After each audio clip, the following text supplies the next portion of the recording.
அன்புக்கினிய நூல் காஞ்சி நேயர்களுக்கு மாலை வணக்கத்தை தெரிவித்துக் கொள்கிறேன். கடந்த வாரம் பாரதியார் கவிதை மனதில் உறுதி வேண்டும் அந்த பாடலை குறித்து முதல் வரியில் மருத்துவர் முத்துலட்சுமி ரெட்டி அவர்களை பற்றி தகவலை பகிர்ந்து கொண்டோம். அதில் மகிழ்ச்சி. ஒவ்வொரு வரியிலும் ஒவ்வொரு மகத்துவமான மனிதர்கள் அதை பின்பற்றி வாழ்ந்து கொண்டிருக்கிறார்கள். அந்த வாழ்ந்து கொண்டிருக்கும் மனிதர்கள் ஒவ்வொருவரும் சிறப்பாகவும் சிறந்தவும் மற்றவர்களுக்கு முன்னுதாரணமாகவும் வாழ்ந்து மறைந்து விட்டார்கள்.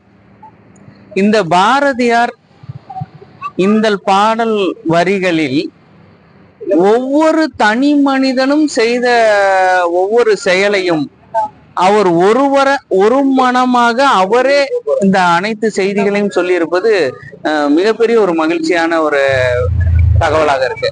ஏன்னா பாரதியாரை பத்தி நிறைய பேசியிருப்போம். நிறைய ஒரு சுதந்திரத்துக்காகவும் தன்னுடைய வாழ்வாதாரத்தெல்லாம் விட்டு பாடல்கள் பாடி ஒரு மனிதனை எழுச்சி பெற வச்சு அந்த சுதந்திரத்தை பெற்றுக்கொள்ள வேண்டும் என்று அவர் பாராட்டினார். அது மாதிரி உணவுக்கே அவருக்கு ஒரு கடினமான சூழல். தனி மனிதனுக்கு உணவு இல்லை என்றால் அந்த ஜெகத்தை அழித்து விடுவேன் என்று அந்த பாடல் வரிகள்லாம் இருக்கு. ஆனா அந்த மனதில் உறுதி வேண்டும் பாடல் மிகப்பெரிய ஒரு அருமையான ஒரு பாடல். அவர் கொடுத்ததுலேயே மிக ஒரு நம்ம அன்றாட மனித வாழ்க்கையில் தேவையான ஒன்று. இந்த வாக்கினிலே இனிமை வேண்டும்ன்றது எல்லா மனிதனுக்கும் வாக்கில இனிமை கிடைக்கிறதுன்றது ஒரு கடினமான ஒரு செயலா இருக்கு.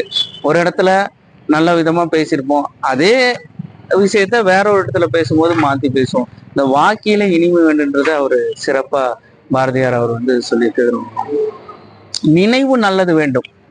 நினைவு, நம்ம நினைக்கிற நினைவு எப்போதுமே மற்றவர்களுக்கு நலனுக்காகவும் நல்லதுக்காகவும் நம்ம செயல்பட வேண்டும் என்பதை அவர் அந்த வரியில சொல்லியிருக்காரு.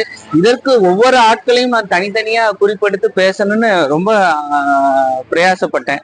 அப்புறம் இதையெல்லாம் தனி ஒரு நபர்கள் செய்திருக்கும் போது இதை செய்யக்கூடிய பாடலை உருவாக்கியவர் ஒரே ஒரு மனிதர் தானே. அப்ப அவருக்குள்ள இத்தனை ஆற்றல் இருக்கவும் தானே அதை சொல்லியிருக்காரு.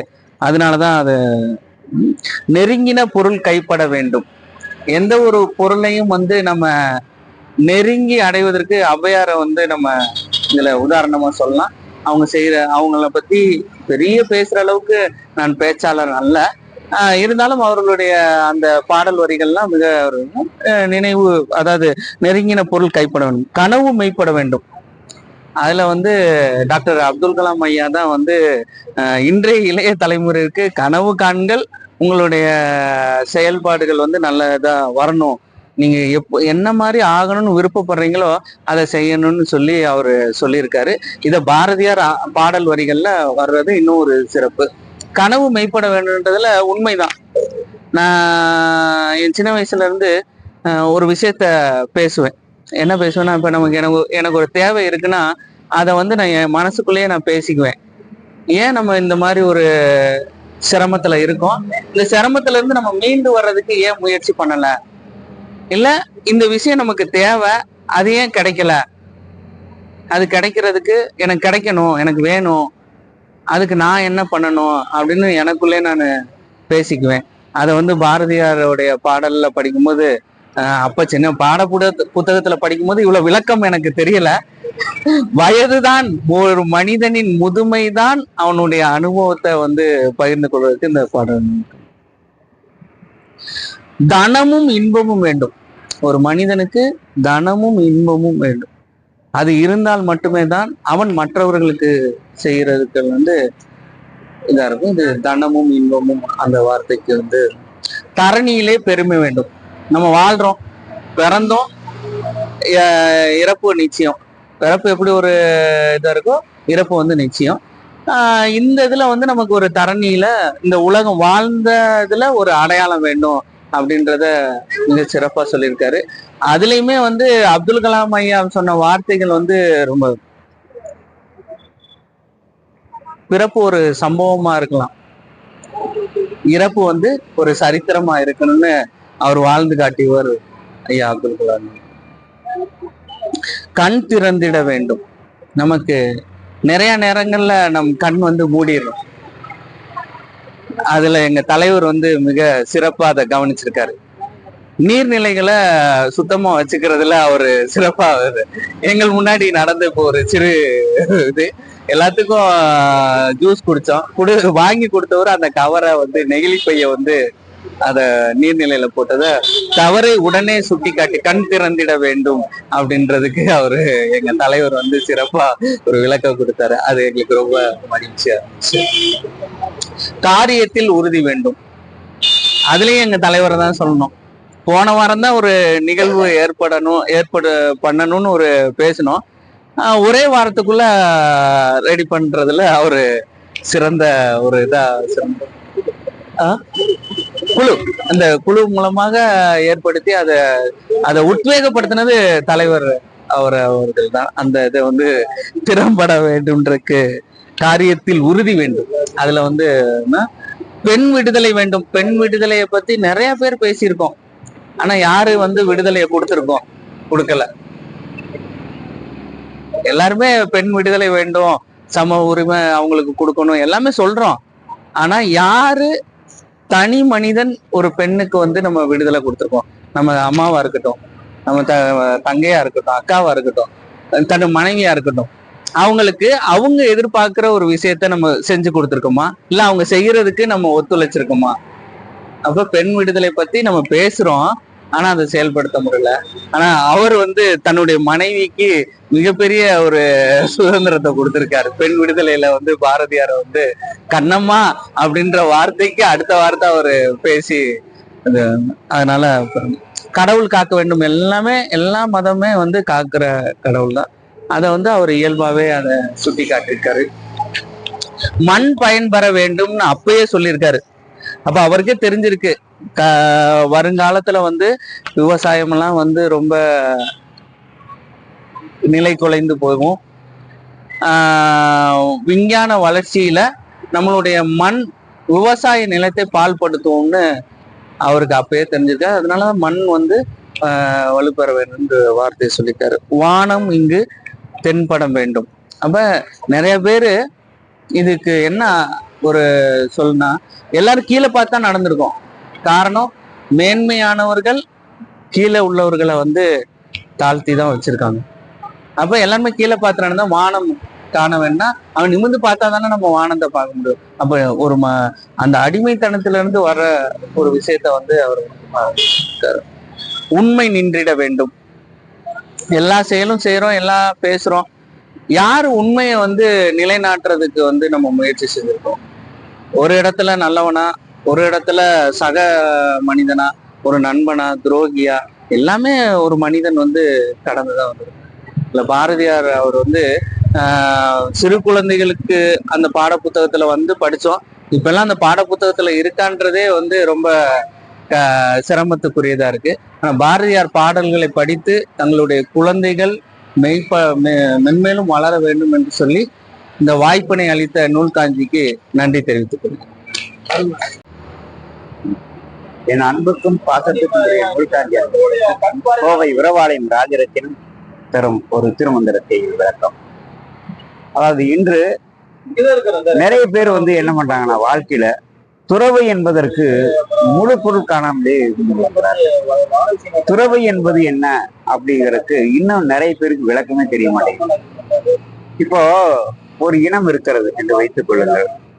அந்த இப்போ தூக்கணாங்குருவிங்கிற ஒரு இனம், அது என்ன பண்ணுன்னா, தன்னுடைய இனத்துக்கு முழுசாக கற்றுக் கொடுக்கிறது, தன் வாழ்வாதாரத்தை முழுதாக கற்றுக் கொடுக்கிறது.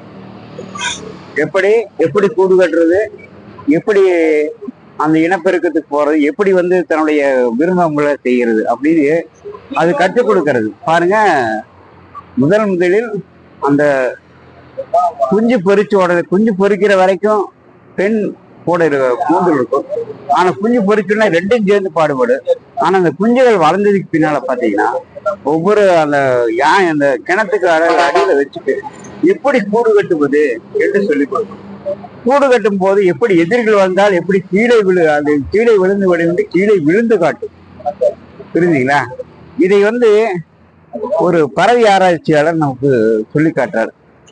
இப்போ பறவைகளுக்கு இந்த அறிவு இருக்கு. இதே போலதான் பெண் பையங்கிற பறவைக்கும் எப்படின்னா, இது என்ன பண்ணுதுன்னு கேட்டீங்கன்னா, அந்த பெண் பையின் பறவை வந்து பெண் பறவையானது ஆண் கவனுடைய காலில் முட்டையிட்டு போயிடும். இது பாருங்க, இது குறு குறு குறு குறுக்குன்னு அந்த குஞ்சு பொரியல் வரைக்கும் பேசாம உட்கார்ந்துட்டு இருக்கும். இப்பொழுது அந்த சமயத்துல பாருங்க, முன்னால் புரிஞ்ச அந்த குஞ்சுகள் ஒவ்வொன்றும் வந்து தந்தைக்கு சோறு ஊட்டிட்டு இருக்கும். இது அளவோட அழகாக இருக்குமா. இதுதான் என்னங்கன்னா, தன் வாழ்வாதார நெறியை தன் இனத்துக்கு சொல்லி கொடுக்கிறது. ஆனா மனிதன் அப்படிப்பட்டவன் நல்ல மனிதன் எல்லா உயிர்களுக்கும் தன் வாழ்வாதார நெறியை சொல்லி கொடுத்திருக்கிறான். அதுதான் துறவு. எப்படின்னு கேட்டீங்கன்னா, இதை சொல்லார், மூடம் கெடாதார், நல்லா கேளுங்க தலைப்பு, மூடம் கெடாதார் திகைநூல் முதற் கொள்ளின். ஐயா, நம்ம அடிக்கடி எண்ணத்தை மாத்திக்க மாட்டாங்க, தெளிவான சிந்தனைகள் இருப்பார்கள். அப்ப என்னன்னா, அவர்களுக்குள்ள உயர்ந்த கொள்கை இருக்கும். அந்த உயர்ந்த கொள்கை, உயர்ந்த நெறி கொள்கை இருக்கும். திகைநூல் முதற்கொள்ளின், அப்படி அதைத்தான் திகைநூல் முதற்கொள்ளின் என்கிறார். இப்போ அவர் வந்து வாடும் புலியும் பெருவாழ்வும் பண்ணும் அப்படிங்கிறார். ஏன்னா அது பாடும் புலியும் பெருவாழ்வும் பண்ணுவோம். ஆமாங்க, ஆலியார் பகுதியில ஒரு ஒரு விவசாயியும் கொஞ்சம் விவசாயி சேர்ந்தவங்க ஐயனம்மால ஒரு புளியை பாக்குறாங்க, புலிக்குட்டி பாக்குறாங்க, கொண்டு வந்து வீட்டுல வளர்த்திட்டாங்க. இப்ப பாருங்க, ஒரு 3 வருஷம் அவங்களோடவே அந்த ஆட்டுப்பட்டியில வச்சு வளர்த்திட்டாங்க. ஆனா பக்கத்துல கேள்விப்பட்ட அந்த வன சரகர்கள் வந்து இங்கிட்ட என்ன ஆனா, ஐயா புலியெல்லாம் வச்சு வளர்த்தக்கூடாது, அதை கொண்டு வந்து எங்க சார்பில் கொண்டு வந்து வனத்திலேயே விட்டுடுங்க அப்படிங்கிறாங்க. இவங்களும் கொண்டு போய் அந்த வனத்துல விட்டுட்டு வந்துடுறாங்க. அப்போ இவங்க என்ன பண்றாங்கன்னா, அதை பிரிஞ்சிருக்க முடியாம அதுக்கு உணவு கொடுக்குறாங்க. அந்த உணவு என்னன்னா, இப்ப ஆட்டுக்கறி மாட்டுக்கறி என்ன உண்டோ அத்தனை கறிகளையும் அது என்ன விரும்பி சாப்பிடும் அத்தனையும் கொண்டு போய் கொடுத்துட்டு அதை பார்த்துட்டு வர்றது பழக்கம். இப்ப என்ன பண்றாங்கன்னா, அந்த வனசரங்கத்துக்குள்ள போனா டெய்லி அந்த அவரை இவங்களை எதிர்பார்த்து அந்த புலியும் வந்து ஏக்கத்தோட பார்க்குமாமா. இந்த வனசரகர்களும் அவர்களுக்கு தகவல் கொடுத்துருக்காங்க. இப்ப அவங்க போய் பார்த்தா என்ன பண்ணுங்களாமா, முதல்ல அந்த விவசாயிய புடிச்சு கட்டி புரண்டு புடிஞ்சு புரண்டு ஒரு புரண்டுருவாமா. அப்ப அந்த அம்மா சொல்லுவாங்க, ஐயோ விட்டுட உனக்கு சோறு போடுறதுக்கு எங்களுக்கு நன்றி கடன் தான் இது அப்படின்னு நம்ம சத்தம் போட்டாலும் கூட கடைசியில எந்திரிச்சுட்டு அந்த அம்மா காலில் விழுந்து அந்த அம்மா காலை நக்குமாமா இந்த புலி. அப்புறம் கடைசியில கொண்டு வந்து குட்டிகளை எல்லாம் கொண்டு வந்து கொடுத்துக்கிட்டனால அதுகளுக்கு சாட் போட்டு சந்தோஷமா போகுமாமா. இது பாருங்க, வாடும் புலியும் பெருவாழ்வும் ஒண்ணு. மனுஷனுடைய அன்புக்கு முன்னால், தலைமை பண்புக்கு முன்னால் இந்த வாடும் புலியும் கூட பெருவாழ்வும் படைத்திருக்கிறது. பாருங்க, இதுக்கும் கூட பாசம்னு என்னன்னு தெரியுது, நேசம்னு என்னன்னு தெரியுது. ஆனா வீடு உண்டு இளனாகும். அதனால் அதாவது எப்பொழுதுமே எந்த இடத்துலயும் குறையே இருக்காதான். அதனால் பேர் தொடர்ந்து ஆடம்பர சிகை நூல் அறுத்தல். அதாவது மனுஷன் எங்க கெட்டு போறான்னு கேட்டீங்கன்னா, ஆடம்பரமா வாழணும்னு நினைச்சு தன்னை துறவிகளாக காட்டிக் கொள்வர்கள் நிறைய பேர் இருக்காங்க பூமியில. இப்ப இவர்கள் என்ன பண்ணா, அந்த பொருள்பற்று துறவிகள் என்ன செய்கிறார்கள் என்றால், தன் துறவி நெறியை சொல்லிக் கொடுக்கிறேன் என்று சொல்லிட்டு அந்த கல்வி நெறியில் மூலமாக துறவி நெறியை சொல்லிக் கொடுப்பார்கள். ஏன், வள்ளுவத்தை எவ்வளவு அழகாக பேசுவார்கள், திருமந்திரத்தை எவ்வளவு அழகாக பேசிக் கொள்வார்கள். ஆனால் திருமந்திர பிரகாரம் அவர்கள் வழி நடத்தவே மாட்டாங்க. அப்போ வழி நடத்தாம இவங்க என்ன பண்றாங்க, யோகாசனம் சொல்லித்தரேன், இது சொல்லித்தரேன், தவயோகம் சொல்லித்தரேன் அப்படின்ட்டு கொண்டு வந்து எல்லாரையும் அடிமைப்படுத்திடுறாங்க. அப்படி அடிமைப்படுத்தின சமூகத்திலிருந்து ஒரு பெண் பேசுகிறார், என் தாயந்தேரி விட என் குரு மிக உயர்வானவர், ஏனென்றால் அவருக்கு காட்டிய வழி ஆனந்த வழி என்று அந்த பெண் பேசுகிறார்கள். அப்ப அவர்கிட்ட இருந்து பேசும்போது எனக்கு அந்த பெண்ணை பார்த்து ஒரே ஒரு கேள்விதான் கேட்க தோன்கிறது.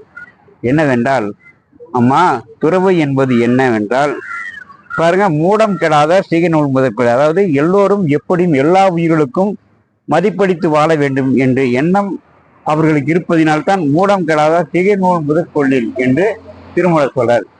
அப்போ வாடும் புலியும் பெருவாழ்மனும். ஐயா, புலிக்குட்டி கூட்டிட்டு வந்து வளர்த்துனாங்க, அது இதோட உறவு கொண்டது, இனத்துக்கு இனம் மாறி உறவு கொள்ளுது. இது மனிதர்களால் மட்டுமே முடிந்த ஒரு செயல். ஆக மொத்தம் இதனால எந்த குறையும் வரல. அதனால் பாருங்க, இந்த ஆடம்பர சிகை நூல் அறுத்த இவரிடத்தில் என்ன இருக்கிறது என்றால், உங்க பெண் இடத்துல ஒரே ஒரு கேள்வி கேட்கிறேன், கொஞ்சம் நினைச்சு பாருமா. அம்மா உன்னை பெறும்போது எல்லாரும் சந்தோஷமா இருந்திருப்பாங்க, சரியா? ஆனா அம்மா சந்தோஷமா இருக்க வாய்ப்பே இல்லையம்மா. ஏன்னா அந்த அம்மாவுக்கு மார்புல சீமபால்னு ஒரு பால் கட்டியிருக்கும், அதெல்லாம் உருவி விட்டு போட்டு அப்போ உன்னை கொண்டு போய் குளிப்பாட்டி அந்த படுக்கையில போனதுக்கு பின்னாலதான் நீ நெளிஞ்சு கிழிஞ்சு அம்மா அந்த அம்மா அந்த ரத்தத்தை பாலா கொடுத்ததுக்கு பின்னாலதான் நீ நெளிஞ்சு கிழிஞ்சு சிரிச்சிருப்ப. கொஞ்சம் அந்த அந்த சிந்தனை கொஞ்சம் உன்னால கொண்டு போவோம். அப்படி கொண்டு வந்தீங்கன்னா என் தாய் தந்தையரை விட அந்த யோகி பெரியவர் என்று உன்னால் சொல்ல முடியாதம்மா. எனவே நீ நல்லா யோசிச்சு பாரு. இப்போ இது ஆடம்பர சிகை நூல் அறுத்தவர் என்ன செய்திருக்கிறார் என்றால், அதாவது யானை வழித்தடத்தை நான் தடுத்திருக்கிறார். அதனுடைய விளைவு என்னன்னு கேட்டீங்கன்னா, அந்த ஆணை எல்லா விவசாய நிலத்தை கெடுக்குது. முக்கியமா பாதைகளில் போகிற வாகனங்களை கெடுத்து வாகன ஓட்டிகளை பயப்படுத்துகிறது. இத்தனை வேலை செய்யுது. சில டைம்ல மதம் பிடிச்சு ஏகப்பட்ட வேலைக்கு செஞ்சு போடுது. உயிர் பலி கூட பண்ணிடுது. இது பாருங்க, இந்த வேலை செய்யுது. இப்போ அவர் பக்கத்தில் இருக்கிற 1000 விவசாயி, அதாவது ஒருத்தர் என்ன பண்றாருன்னா 100 விவசாயிக்கு தானமா கொடுத்துட்டு போன நிலத்தையும் ஆக்கிபை பண்ணிடுறாரு. அவங்க குடும்பத்தை மட்டும் அமெரிக்காவில் கொண்டு போய் ஆடம்பரமா வச்சு வாழ்ந்துட்டு இருக்காரு. இந்த சூழலில் இருக்கிற அந்த யோகி பெரியவர் என்று நீ பேட்டி கொடுத்திருக்கீங்கன்னா இது எந்த அளவுக்கு உண்மை? அந்த உண்மையே இல்லையாம்மா. யோசனை பாரு. இந்த செய்யுள் பிரகாரம் இது உண்மை என்று இல்லை என்று சொல்லுகிறது. இந்த செய்யுளை மீண்டும் சொல்லுகிறேன். மூடம் கெடாதால் சிகைநூல் முதற்கொள்ளில் வாடும் புலியும் பெருவாழ்வும் மண்ணும் அப்படின்னு. இதுக்கு நான் விளக்கம் சொல்லிட்டேன் ஏற்கனவே.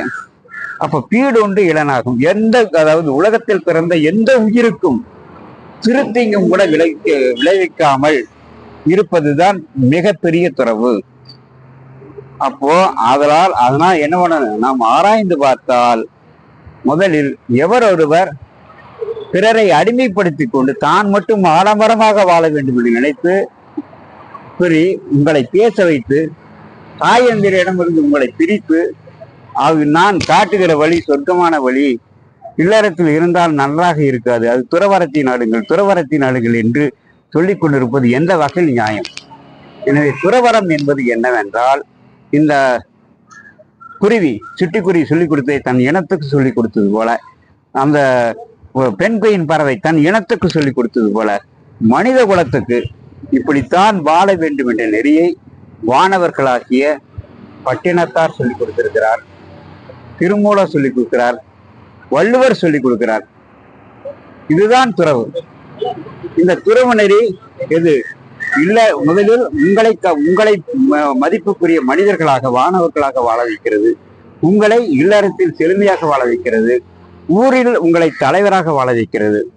ஏன் உலகத்துக்கே உங்களை சிறந்த தலைவராக வாழ வைப்பதுதான் ஒரு துறவு. அந்த துறவால் உங்களுக்கு என்ன வர வேண்டும்? மெய்யறிவு வர வேண்டும். குறிப்பா சொல்ல போனா நிறைவேறாத விஷயங்கள்ல நீங்க தலையிடவே மாட்டீங்க. இப்போ நீங்க சொல்றீங்கன்னா அந்த சொர்க்கம் நாளைக்கு நீங்க திரும்பி வருவீங்க. திரும்பி வரக்கூடிய வாய்ப்பு தான் அதிகமா இருக்கும். அது துறவல்ல.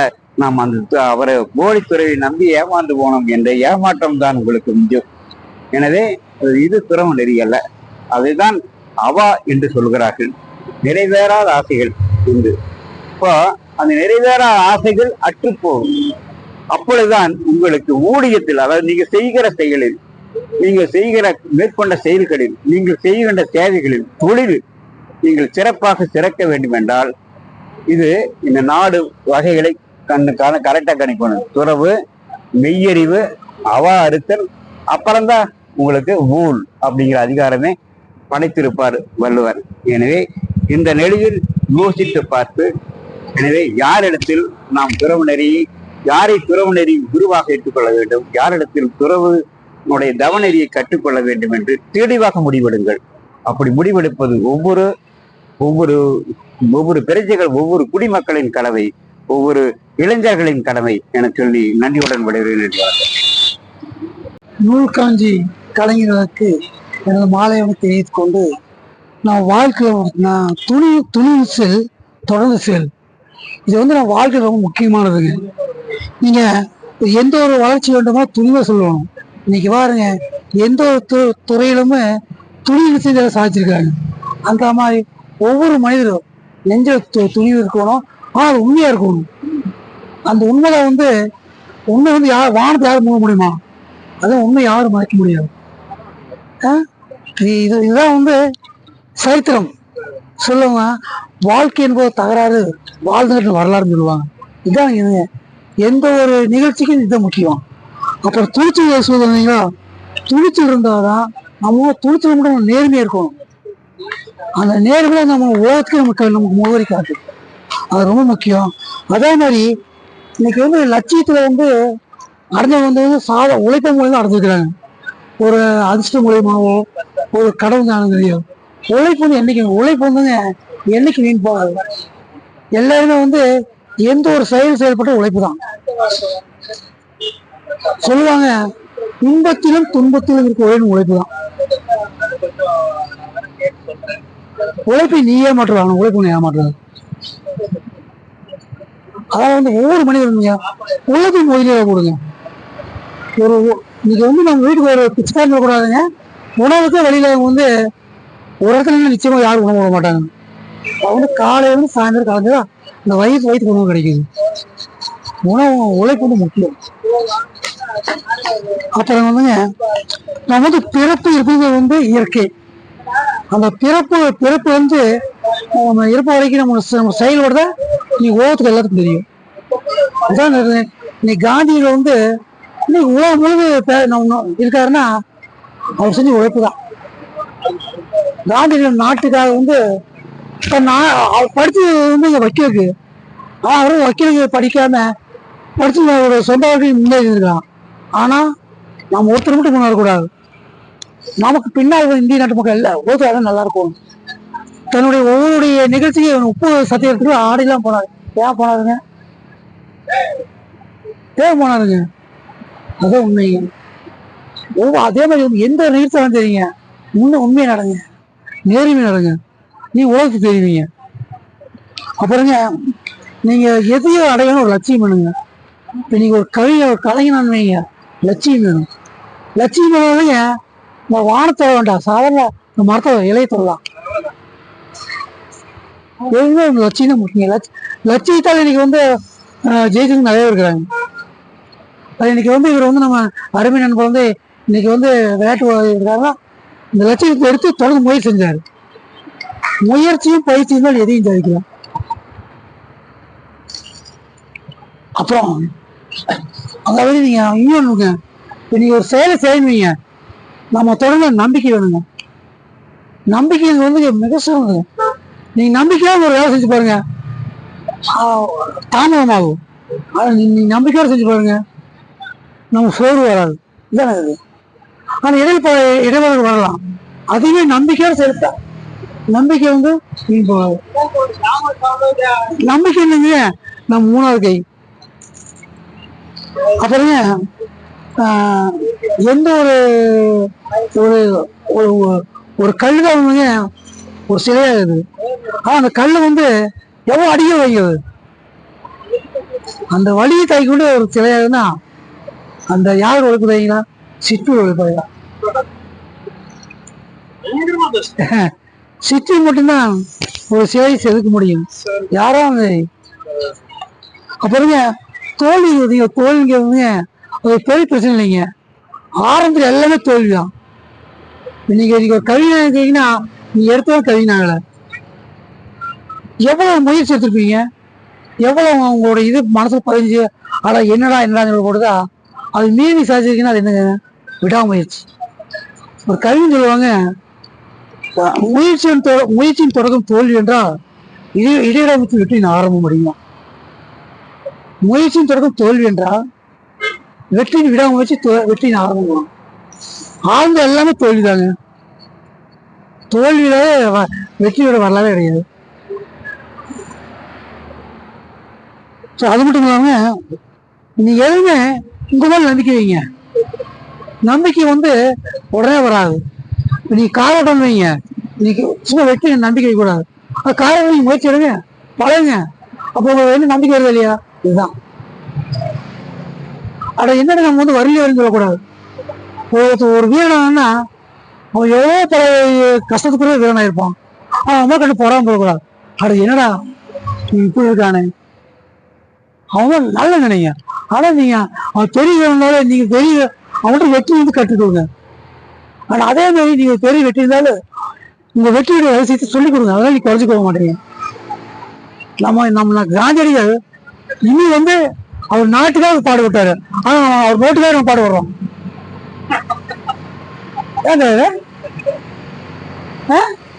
ஆனா அவர் வந்து மீன் போங்க இல்லைங்களா? ஆமா, அவர் இல்ல நோட்டை கிடையாதுங்க. 1 ரூபா இருக்காது, 2 ரூபா 3 ரூபா இருக்கு. ஏன் தெரியுது? எப்ப வந்து மனதில் வந்து சுயம் நினைக்காதீங்க. பொதுநாடு தான் வாங்க. பொதுநாடு தான் வாழ்ந்து இன்னைக்கு உலகத்துக்கே செய்யறாங்க. அன்னை தாய் சேர்த்து பார்க்கலாம். அந்த தாய் வந்து எனக்கு வந்து பெண்கள் நினைக்க பெண்கள் கிடையாது. அதுக்காக ஒருத்தர் வந்து ஒரு கெட்டதா இருக்காருங்க. ஒரு கெட்ட அவர் திரும்பிங்களா சொல்லுங்க. ஒருத்தர் வந்து முதல்ல இருந்தவனா அவன் பையனா அவன் சொல்லுங்க, அடிக்காதப்பா முதல்ல இருந்தது வந்து உங்க ஆழ்ந்த இருக்கும் முடிவை வந்து உன்னை எங்கே கொண்டு போயிடும். அதே மாதிரி அப்படி சொல்லுங்க. நிச்சயம் மாறுவாங்க. அவனை போய் சும்மா நீ குடியாருன்னா அவனை வெறுத்துங்க ஆகக்கூடாது. உலகம் வந்து அன்பாக வென்றிருக்காங்க. யாருமே அன்பாக யாருமே கிடையாது. உண்மை இல்லையா? எப்பேற்பட்ட ஒரு குடியா இருந்தாலும் சரிங்க, ஒரு சூழ்நிலை அவங்களுக்கு அன்பா சொல்லுங்க. அப்புறம் கவலைப்படக்கூடாதுங்க. கவலை இருக்குதுங்களா? கவலை ஒரு புற்றுநோய் மாதிரிங்க. அது நம்மளே அழிச்சுக்கூடாது. கவலை எதுக்கு போடுறீங்க? கவலை எதுக்கு படக்கூடாது? கவலை என்ன கவலை? இங்க நமக்கே வேறு நமக்கே எத்தனையோ இருக்கிறாங்க. அதே நமக்கே மேல இருக்காங்க. அப்ப நம்ம என்ன செய்யலா? நம்ம ஒரு கூட்ட சேர்ந்து இல்லாத உதவி பண்ணலாம். நிச்சயம் பண்ணலாங்க. அதுல இருக்க ஒரு இன்பம் எதுவும் கிடையாதுங்க. இப்ப நீங்க என்னன்னா 1 லட்ச ரூபாய் இருந்தாலுங்க ஒரு முடிவை கொடுத்து பாருங்க. அந்த சந்தோஷம் நமக்கு வந்து மிக சிறப்பா இருக்கும். இல்ல சொல்ல நான் வந்துங்க ஒருத்தர் உணவு இல்லைங்க, எனக்கு உணவு பசிக்குதுங்க, நீங்க உணவு வாங்கி கொடுத்து பாருங்க. நான் நெஞ்சாக வாழ்த்துங்க. அவன் வந்து உண்மையிலே அப்ப வந்து எதுலையும் வந்துங்க பாருங்க. ஒரு விளையாட்டு போட்டி நடக்குதுன்னா மனசுக்குள்ள என்னடா போல் நினைக்கணும் உடனே உருவாக்குங்க. உடனே போய் ஜாயிண்ட் ஆகுங்க. இப்ப நீங்க வந்து எடுத்து யாரும் வேலை ஆக முடியாது. உங்களுக்கு அனுபவமாக வாங்குதான் ஒரு விளையாட்டு போட்டிக்கு முதல்ல கலந்துங்க. அது நீ தெரிஞ்சுக்கணும். அப்ப நிச்சயமா நீங்க வந்து எதிராக சொல்லுவாங்க. எவன் ஒருவன் குற்றத்தை ஒப்புக்கொண்டு அவன் திருத்திக்கிறவன் வாழ்க்கை வெற்றிதான். இதுதான் வாழ்க்கையின் ரகசியம். எல்லாரும் செய்யுங்க. அந்த மாதிரி வாழ்த்துவோம். வளமாக பேசுவோம்.